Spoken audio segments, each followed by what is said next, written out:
Hello, and thank you for joining me for Email Direct Training today. My name is Katie Santo, and I'm the Web Training and Content Support Specialist here at NYU, and I work within the Digital Communications Group.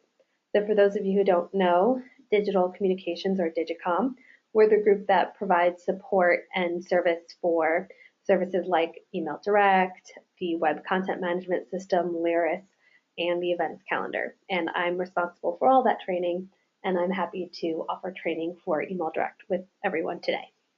So let's continue. We're going to do just a basic training for new users and existing users of our Email Direct system who just kind of want to brush up on how to actually use that system. So our agenda for today, we're going to go over some basic information you need to get started with the system just before you even actually compose a message. We'll talk about addressing messages, composing your messages. We'll talk about some recipient groups, and we'll also talk about the message release process. Now, this is something that I actually am very passionate about, sharing the message release process with everyone. When I first started this, of all the different aspects of the Email Direct system, I thought was the most confusing, and as soon as I kind of understood and got a better idea of what that looked like, it definitely opened my eyes as to, why is my message not being sent out? How come I submitted it and approved it and it's just sitting there? What's going on? So we'll definitely be talking about that so you get a better understanding, and then we'll have an opportunity for question and answer at the end. So let's get started. So first of all, what exactly is Email Direct? Because I know we have some new users and people who have actually not heard of the phrase Email Direct before. So Email Direct is the official bulk messaging service for NYU. So whenever you need to send out those mass emails, whether that mass email audience is a group of 9 people, 900, or the entire NYU community, the Email Direct system is the web platform that we use to actually do that. So you may have used systems in the past like MailChimp or Constant Contact. This is similar to that, but it's homegrown and it's a service that we offer. So access to Email Direct, it's restricted based on job functionality, and this serves a couple of purposes. So for example, maybe you have an employee who will help compose messages, but you still need those messages reviewed by a supervisor. So we do have different levels within that system, so you can kind of have a system of checks and balances in place. And then also the actual recipient groups, so those audiences that you send your messages to, those groups are kept secure. So if I'm sending a message, I won't necessarily know all of the individual net IDs that my message is going out to, but I do know that they'll meet a certain set of requirements. And it's tied directly to registry. So for example, if I'm in Stern and I need to send a message to all undergraduate students at Stern, I put that in as my recipient group, and I won't necessarily know the entire list, all the actual people who make it up, but I know that because it's tied to our registry system, everyone who meets that requirement, everyone who is an undergraduate at Stern will be receiving it, and I can confidently check that box and know that the right people are getting my message. So registry, we're not going to get too in depth as to what registry is, but just so you know, registry is a repository of data that's collected from various university resources, so things like HR, admissions, and residential life. So for example, maybe you have some new employees coming on, they'll be added on as administrators, so they'll be listed in the different staff sections. If we have new students who are joining us, they'll be listed, we'll get that information from admissions or the different dorms. We do have, using Email Direct, different residences. For example, Palladium, for example. We may have faculty and residents who need to send out messages to their different residence halls, things like that. And so the information we get from residential life, we can make sure that the right students are getting those messages. So now let's talk a little bit about how you actually access Email Direct. So Email Direct is a completely web-based system, so you don't have to actually download any special software. Makes it very easy to use in that in that fashion. When it comes to actually accessing email direct, we do recommend that you use a Firefox browser. And we say this because when it comes to actually composing a message, there's just some functionality that you'll get in Firefox that you won't have in another browser. It's not to say that you can't actually use another browser, it's just that your experience will be a little bit better using Firefox. Plus, we as a team, as a support team, can account for some of those errors that might occur. And so we're just a little bit more confident in the experience you'll have using Firefox.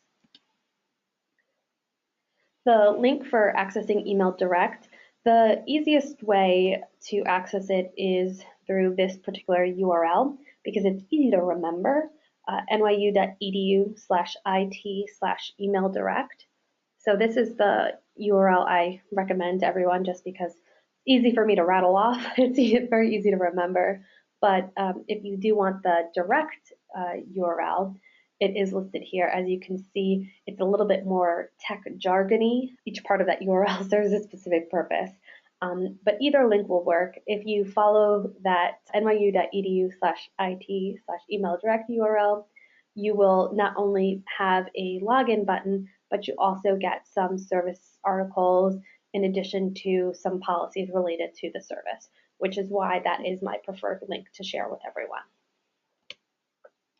And when you go to actually log in, your login credentials are your NYU NetID and your password. So those, we do not create any special login information for you. It is just your NetID, not the full email address. And if you have to, for example, change your password like you are required to every year, then your password will also be updated. So everything is tied together. So we don't touch that. That is all you. Okay, and so when you actually go to log into Email Direct, this is a preview of what it looks like. Again, it is all web-based, and you can see from looking at the page that there are little links that say help. So we do have tips all along as you go through the process, and it's separated into different steps, and we will go step by step so you get a better idea of how to actually use the system. Let's go ahead and scroll through so you can get a better look at everything that you have access to. And if you note at the very bottom there, there's actually an asterisk. That's a special section for you to leave notes to communicate directly with our email direct team. If you have any special requirements, maybe you submitted your message 2 days early or you have a specific release time, that's where you'd want to communicate that information. So let's actually dive into our email direct message composition, and let's start by addressing our messages. So this is step 1 in the process, which is from. So when you are composing your message and you're completing the from field, you want to make sure that you're using an email alias rather than your personal email address. We say this for a couple of reasons. First of all, chances are your actual audience is going to be fairly large, and most likely you do not want your personal email address just being out in the world. And most likely you are sending that message on behalf of a group, a department, or initiative of some form. And so unless there is a specific reason why your personal address or your individual name is representing that group, chances are you're going to want to actually use an alias for that. And I do have some examples to show you in just a moment so you get a better understanding of why that would be the case. There are always exceptions to the rule, so just keep that in mind. I think our residential life users, that would be a great exception. We have a lot of those faculty and residence users who are emailing all of the residents who live in their halls. Those will typically be an individual representing themselves using their personal email address to a group of students. That's a wonderful exception that we'll see someone using a personal email address. The other reason why you may want to use an email alias is that alias, multiple people are going to get those responses. So perhaps I'm sending something out on behalf of my department and I'm going on vacation the next day. Those responses need to be seen by someone. So if I accidentally use my personal email address, the right people aren't seeing those responses, so they're not able to respond immediately to those messages coming in. Also, something that you want to do is include an individual's title when necessary. So I say this because if you really think about our population, we are a university. So every 4 years, we get a new crop of students coming in. We have staff that are new.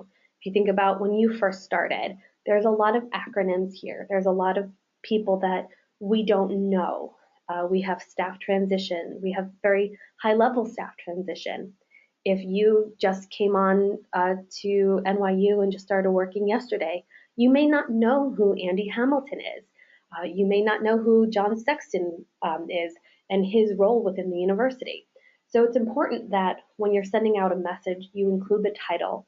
Who is this person? Why are they sending me this message? Why should I be opening it? Who are you to me? I've been working here for almost 2 years now, and there are still people that I can't associate their name with their title or their department. If we have, for example, it is time for flu shots. If we have someone from our student health group trying to encourage the NYU community to go ahead and get their flu shots, you would definitely want to say, this is Jane Doe. She is the head of student health. Include that title. Who is Jane Doe to me? Why should I be opening her email about flu shots? So you do want to include that in there. Give them that why. The other thing, again, we love our acronyms. Don't abbreviate department or school names. We have new students. We have new staff. They might not know what all of our different abbreviations mean. They're not up on our lingo. We love our acronyms, but they might not know them yet. For example, University Relations and Public Affairs. I love our shorthand for IRPA. It's fun to say, but when I first started, I didn't know what IRPA stood for.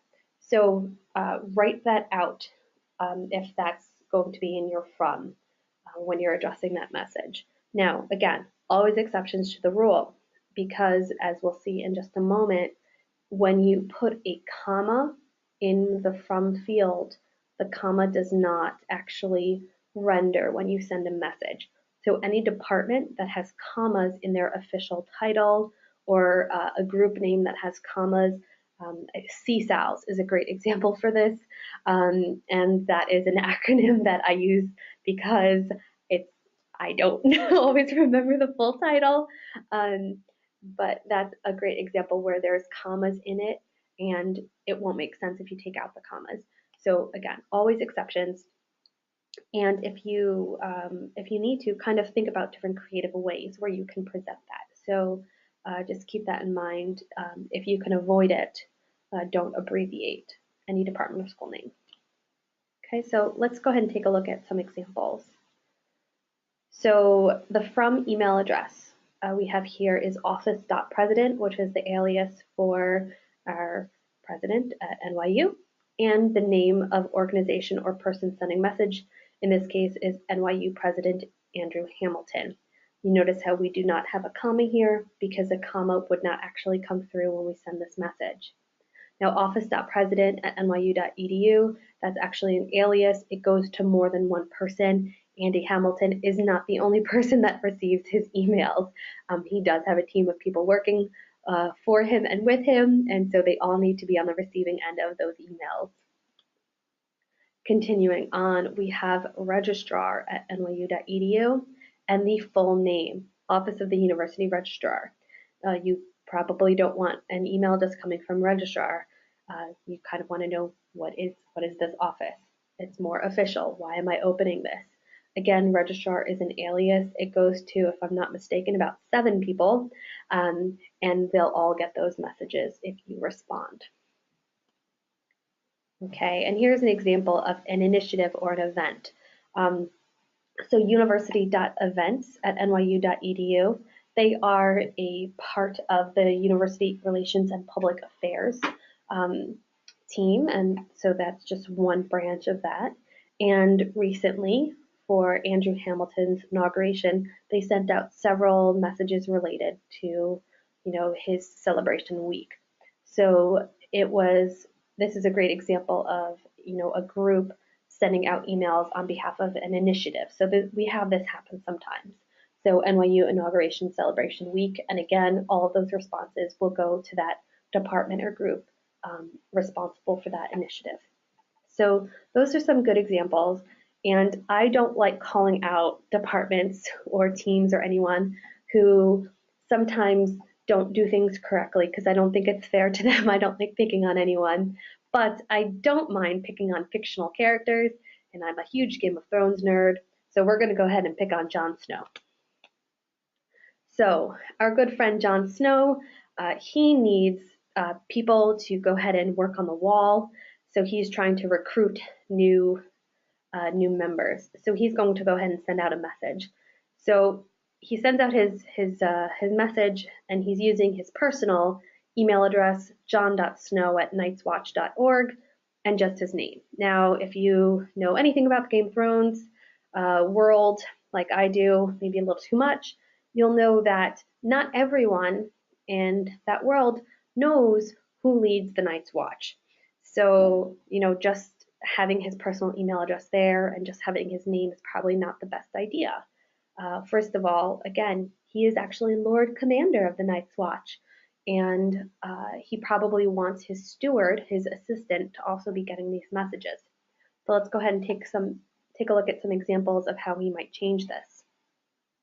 So in this example, he's updated his email address to be an alias. So it's now lord.commander@knightswatch.org. But he still hasn't updated his personal name. So we don't have his title. We don't know why we should open this email about why he needs more members. But at least we have the alias there. So now he's not the only person getting this message. So in this example, he's added his title, okay? So it does say that he's Lord Commander of the Night's Watch and he's got the alias. That's great, but remember what I said about those commas. That comma will not come through when I send that email. It's going to replace that comma with another character. So let's just not include any commas whatsoever. So let's nix the commas. So what you can do as an alternative is you can get a little bit creative. Now we've got two different options for you. So option number one, we can write your name first. I recommend using a space, a hyphen, a space again, and then your title. So Jon Snow, space, hyphen, space, Lord Commander of the Night's Watch. Very official. And then we have option number two, which is Lord Commander of the Night's Watch, Jon Snow. In this case, the title comes first and then the name. Either of those options work. It is a personal preference. We have some administrators who send very important emails out. Some people prefer their title first. Some people prefer their name first.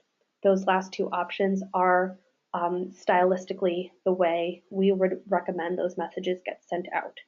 So your name, space, hyphen, space, or your title and then your name. Now, something to keep in mind, sometimes, and our NYU IT department is sometimes has to do this where you have a message that is being sent out on behalf of more than one person. Now, in those cases, what I would recommend doing in our last example there, where it is the title and then the name, I would recommend doing that, a space, hyphen, space, next person, title and then name, and then continue. Additionally, colons and semicolons, those work in that from title. So if you need, you can also use colons or semicolons. It is the comma that does not work, and an M dash also do not work. Hyphens work, okay? So just keep that in mind. And if you ever do need help, or if you have a question, I will show these email addresses at the very end. You can always ask our team and we can assist you with this. So moving on to step number two, our subject line. So now that we've figured out who's sending our message, let's go ahead and get people to open our messages. So we want you to be quick and to the point. If you think about any of the emails that you receive, any of those messages, you don't want something that, you have one subject line, then you open your message and you realize that you feel like you've been baited. The subject line says one thing and the content of the message is something completely different. Additionally, you do want to be short, be respectful, and make sure it makes sense, does connect the two. Use proper grammar. I feel like I shouldn't have to include that, but I do. Moving on. Avoid all caps and exclamation points. So we have this particular tip included because we don't want your message to come off as spam. Now, messages sent through email direct, you won't be spammed, or rather, you won't have that concern. However, the person who's looking at your message and they're receiving it, if your subject line looks spammy or just has the illusion of being spam, chances are they're not going to open it. Okay? Again, just think about the messages that you receive in your own personal email. And if you're looking at it and you're like, well, I wouldn't open that, chances are students, administrators, faculty, they probably aren't going to want to open it either. So just consider that when you are creating your subject lines. Something that I strongly recommend that anyone do, if you have any student interns, student staff in your office, if students are your primary audience for your message, write a couple different potential subject lines and go ahead and give them to your student workers and say, hey, this is a message that we need to get sent out. This is the content, or this is the main point of the content. Which subject line would you most likely open if you were given this message? And then test it, find out which they would like, and then go ahead and use that. You have those students, use them as a resource. Go ahead and leverage them. And then if your target audience are fellow administrators, use your coworkers. Every single message I send out, I always make sure that I check with my own team, my own coworkers first, to find out what they would actually open and what to them makes the most sense. So we're going to go ahead and take a look at some examples right now.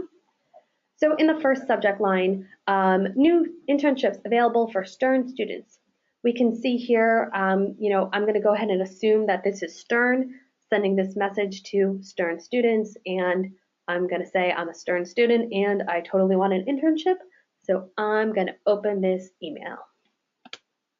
In our next subject line, it's time to elect your NYU benefits. Annual enrollment is now underway. This is an actual subject line that was used. I got this email, I opened this email, and I definitely elected my open enrollment benefits. So totally worked, at least it worked on me. It made sense, it was direct, it was clear, it was actionable. This is another great example. Now you'll notice that both of these examples here, they use title caps. That seems to be the standard for most offices. For the most part, that is what we use as well. However, we suggest that your department, you pick something and you stick with it. Okay, just have some consistency there. So this next subject line, it really pained me to write. Your donations can help students with their financial aid today. There is misuse of your, their, possessive. It really hurts. And this is just something, this isn't an actual subject line that ever got sent out, so don't worry. But this is one of those things, there's not actually a spell checker in your subject lines or in your from, unless it's automatically built into your computer. So please make sure that you are checking your own subject lines for spelling and for grammar. And this last potential subject line, I mentioned previously that we don't want our messages to come across as being spam-like. This is one of those subject lines. Important, complete survey and win prizes, followed by a gazillion exclamation points. I don't know about you, but I'm going to see that and I'm going to immediately trash it because this doesn't sound like anything exciting. There are better ways to entice people to open your email that has a survey, that has an opportunity to win prizes. Something about valuing your opinion, or that we want your feedback. There are other ways you can do this. Again, if your target audience is the student population and you have student employees working in your office, ask them what kind of email they would open. So let's go ahead and take a look at composing messages. We filled out the from field, we filled out the subject line. Now let's go ahead and actually put some content on the page. So step 3, the body of the message. So Email Direct has access to an editing toolbar, HTML templates. You can insert and format text there, and you can also insert and edit the templates after you've inserted them. And this is what it looks like, just that section there. And you'll see that it looks very similar to most word processing softwares that you may have used in the past. It has that very WYSIWYG feel. What you see is what you get. Okay, so let's go ahead and take a look at the different options that we have. We have bold, italic, underline, and strike through. You have unordered and ordered lists, so those bullets and numbered lists. You have paragraph and style options, copy and paste, find and find place, undo and redo. Here is your HTML template chooser, and I'll talk a little bit more about that in just a moment. Your preview, so you can see what it'll look like actually in an email. You can insert edit link, or you can remove links here. You can even insert and edit anchors, very similar to those jump links that you see around web pages. You can insert or edit images. You can have special characters. And special characters are great because I mentioned that you can't have commas in those from lines. And in addition to commas, if you have a special character in your name, so an accent mark or the tilde over an N, you can't have it there, but you can have those special characters in the body of your message. So don't worry about that. So we can correct if you had maybe like an umlaut or something in your name and you are signing a message, you could absolutely have it in the body of the message. So we do allow the special characters here. And then full screen mode. So you can't really tell, but I have a very small screen on my computer, so the full screen mode is very helpful because naturally this field is pretty narrow, so that's helpful. Okay, so these are the different options we have when we're composing a message. So if we actually go back to that HTML template chooser, this is what that would look like. Now, I mentioned at the very beginning that your access within the Email Direct system is based upon your job functionality. Okay, so when you have access, you are given access to different recipient groups and different templates based on basically your job role and what you might be using the system for. So this example, as you can see from the potential templates, graphic communications, visual identity 1 and 2. So those are 2 special templates for our visual identity team. So this is a screenshot for a user who works in visual identity. So that's what they have access to, those special templates. You may have access to more templates. You may only have access to our standard 3 templates, which are NYU 1 column, 2 column left, and 2 column right.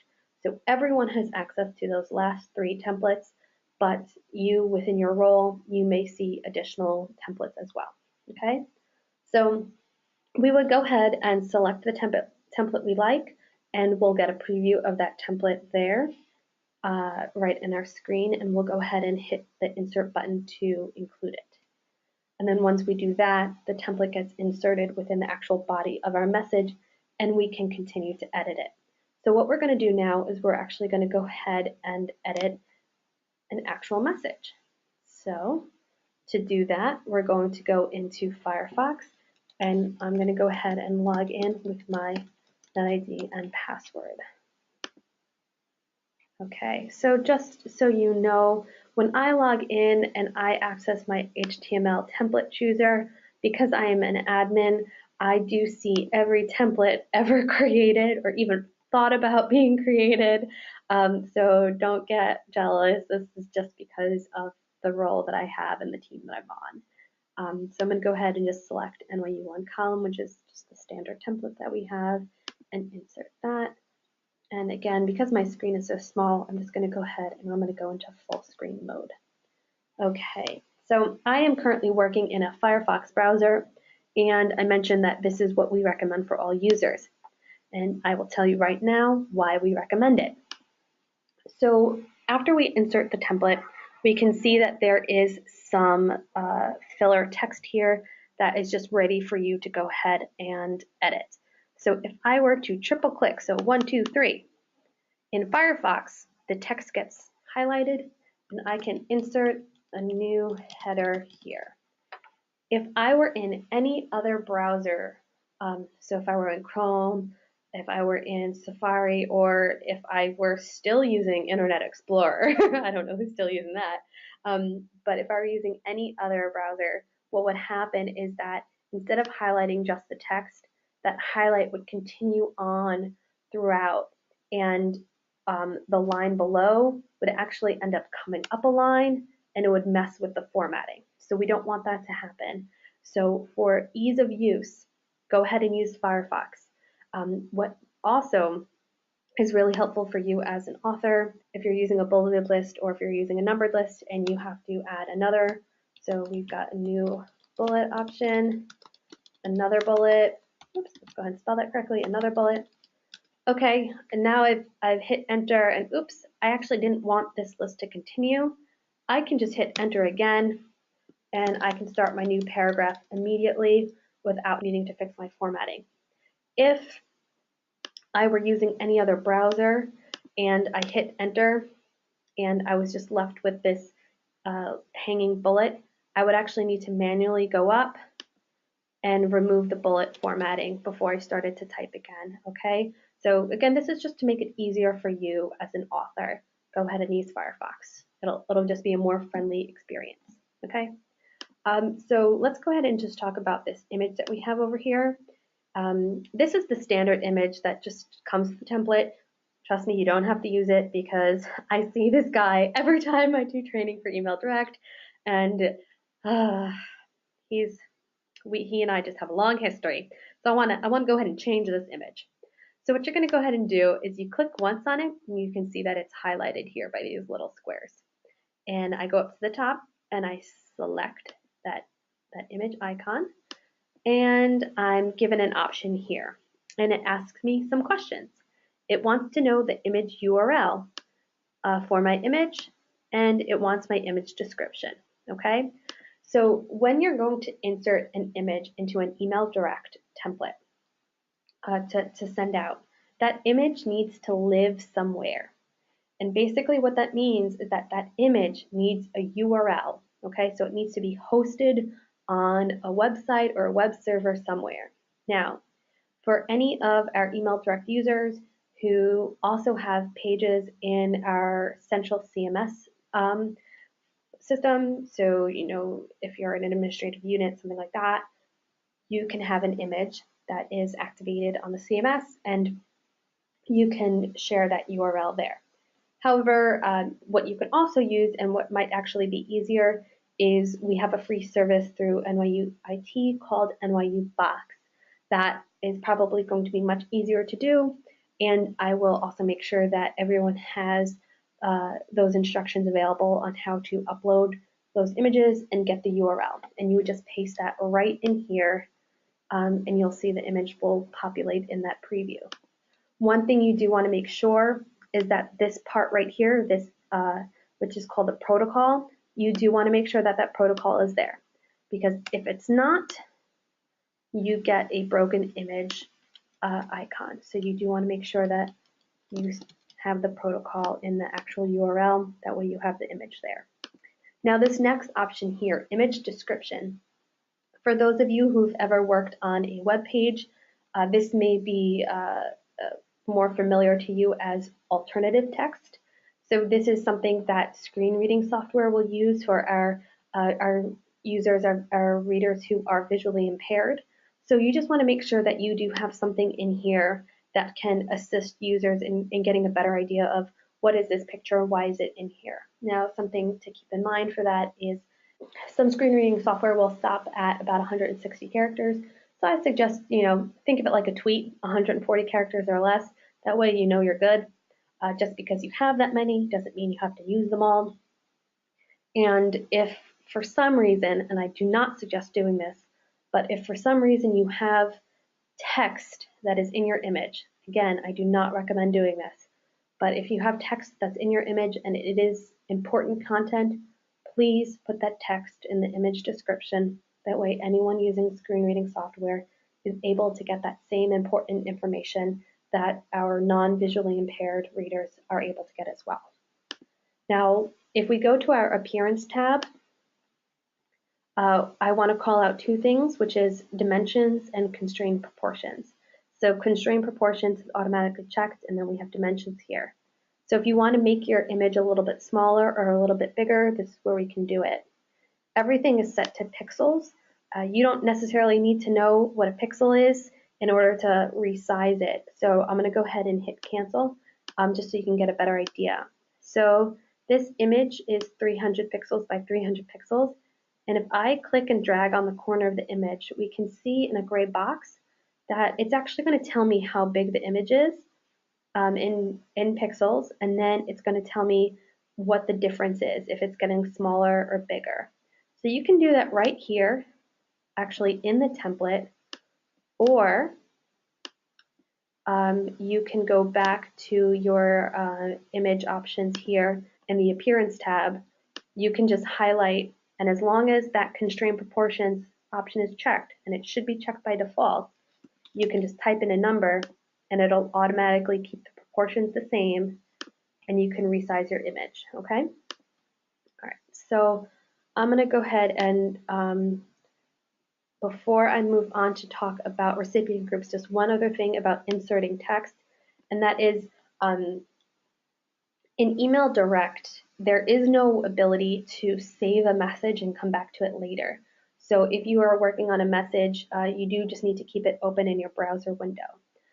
So something that I would suggest that you do, especially if there's a lot of people within your office who are assisting in composing the actual content for the message, is we are Google Apps for Education School, so you do have access to Google Docs, is actually write the body of the message within Google Docs. You can share it, you can work on it.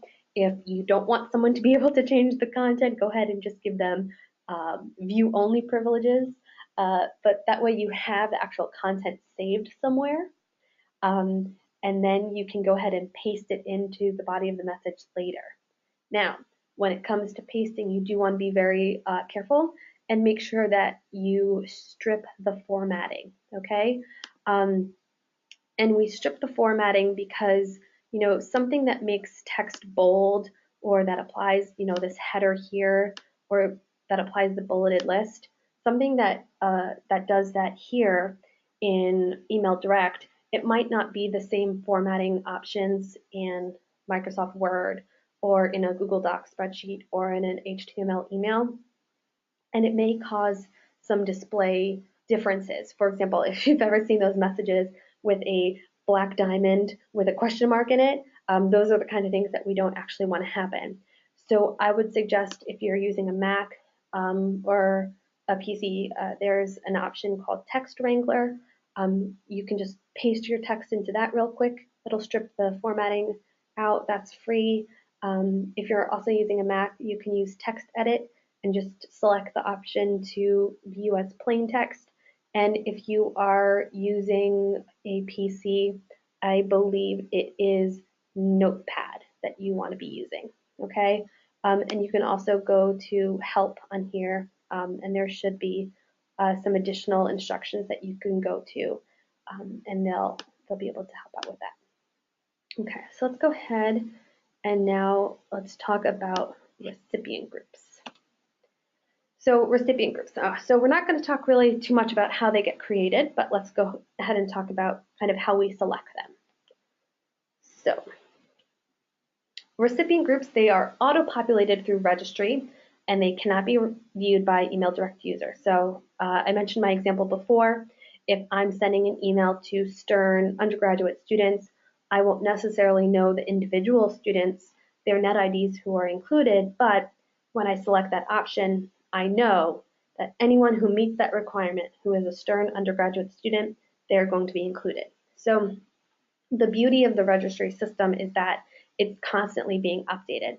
So if I compose my message today and a new Stern student just got added and the message is getting ready to be released and it's actually being released tomorrow, that system is going to automatically be updated. So I'm not missing anyone because it's automatically taken care of. So I don't have to worry about any of that. It's just going to be done for me, almost like magic. Okay? Now, depending on your access, you may be able to send messages to more than one recipient group in various categories. And I'll go ahead and show you in my screenshot examples what that might look like based on my own access, okay? And for there, there'll just be overarching categories and then more specific details for each one.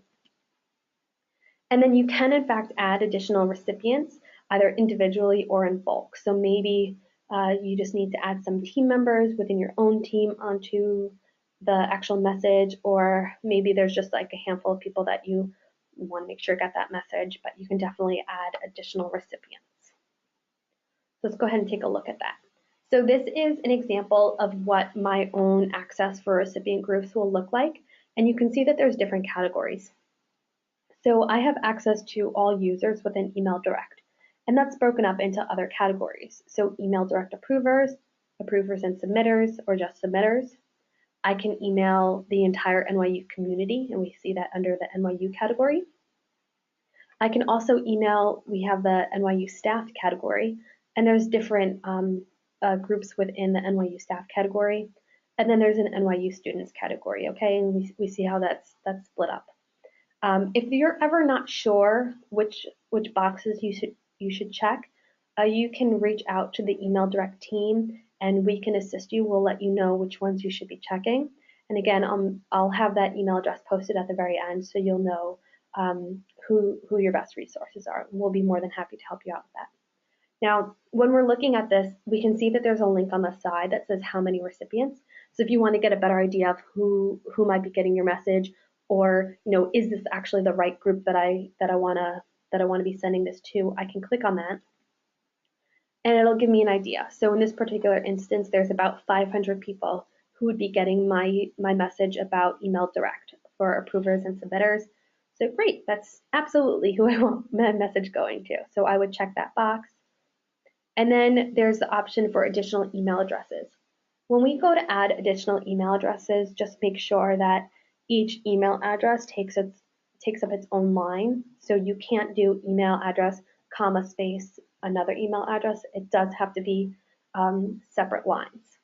And then if you'd like, you could also upload a file. Very similar to adding them individually, you need to make sure that each email address is on its own line and that it's a text file, okay? But you can do that as well. So we're going to go ahead and talk about the message release process. I remember, like I said at the very beginning, this is what I think probably one of the most important parts, just because we do get those questions of, I composed this message, how come it hasn't been sent to the public yet? And it's usually because someone doesn't understand what this back-end process looks like. So as a user, there are different levels of access.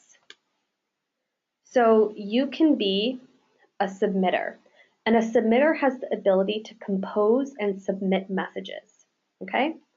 Now, you may also be an approver. Now, in addition to having the same access as a submitter, an approver can also approve or cancel a message, right?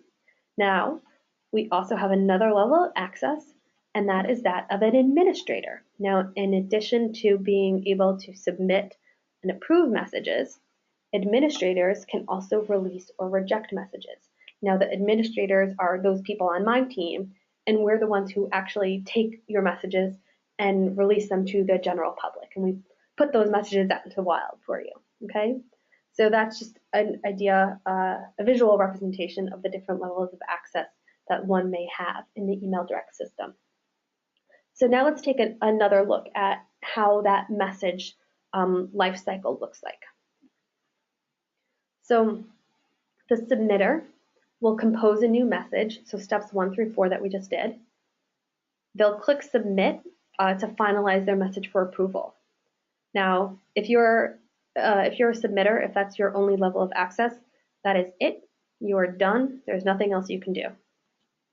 And then the next step continues on with the approver. The approver will get an email proof of the message. And after they review it, they'll click approve to send the message to the release queue. Okay?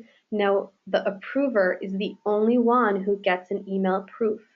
If you were a submitter, if you were the person who composed the message, the only preview you may get of that message is by clicking the preview button. Okay? So you won't get that email proof. So just keep that in mind. Now, an approver, they have two different choices, or rather two different locations where they can approve a message.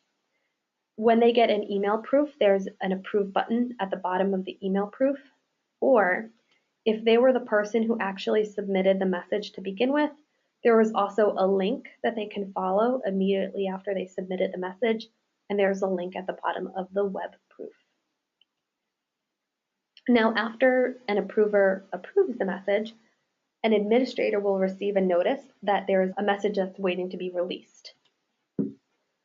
Messages are reviewed per university guidelines and then released once they're approved. Now, this is something that we want everyone to be aware of, because if there's a message, for example, someone from Stern is trying to email Stern students and dental students, or Stern students and Steinhardt students, or something like that, we need to review it, and we ask the question, well, why is Stern emailing, why are they emailing non-Stern students? There has to be a legitimate reason why, because you don't have that native access to email students outside of your school.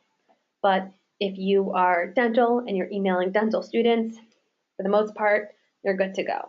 But anything that's going to be sent to multiple student populations, those do have to be reviewed per university guidelines. We do have a limit on the number of cross-university messages that can be sent. We want to make sure that we're not releasing everything at the same time, and that they are kind of spaced out as well. Okay, and we do want to review that content. So messages are released within 24 hours of approval, not submission. So once you submit that message, it could be an hour, a day, a week before someone else with access actually hits the approve button. Okay, so an administrator can't actually release that message until someone on your team with access approves it. And then once it gets approved, it comes into our queue to be released, and we'll release it within 24 hours. Now, we say that because you could have approved a message at 6 o'clock in the evening, and if we're not staffed, or if we know that there's another a cross-university message coming out, your message might not be released at that time. It might be released the next day. Or if you send it really late at night, we might not be able to release it the next day. So our available hours are Monday through Friday, 9 a.m. to 5 p.m. Those are our standard business hours. That being said, use that notes section if you have any special release accommodations that we should be taking into consideration.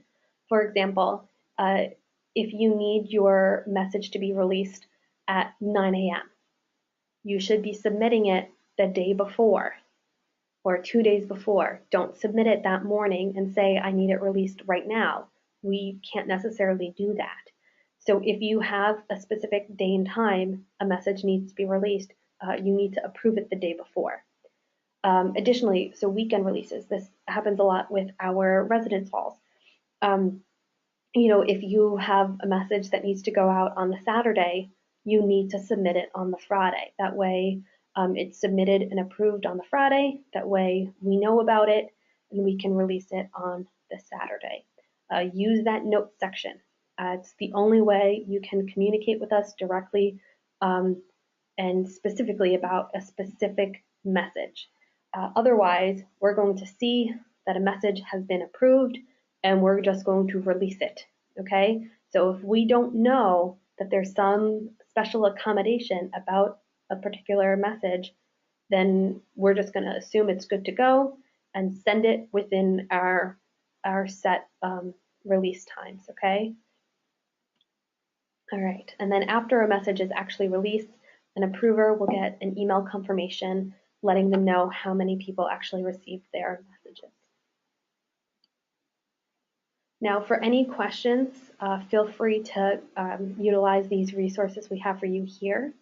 That top link, remember, is the service page for Email Direct, where there is support and help documentation, as well as the login button for Email Direct.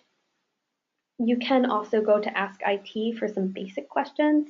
However, email.direct@nyu.edu, that's where you want to go to for any immediate assistance. That is your direct line to our Email Direct team. And if you have any training related questions, you can email the Email Direct training team at emd.training@nyu.edu. So I had mentioned previously, if you had questions about which particular groups, which particular recipient groups that you should be using, you do want to direct those questions to email.direct@nyu.edu. And if you have any questions regarding today's training, go ahead and email emd.training@nyu.edu. Thank you very much.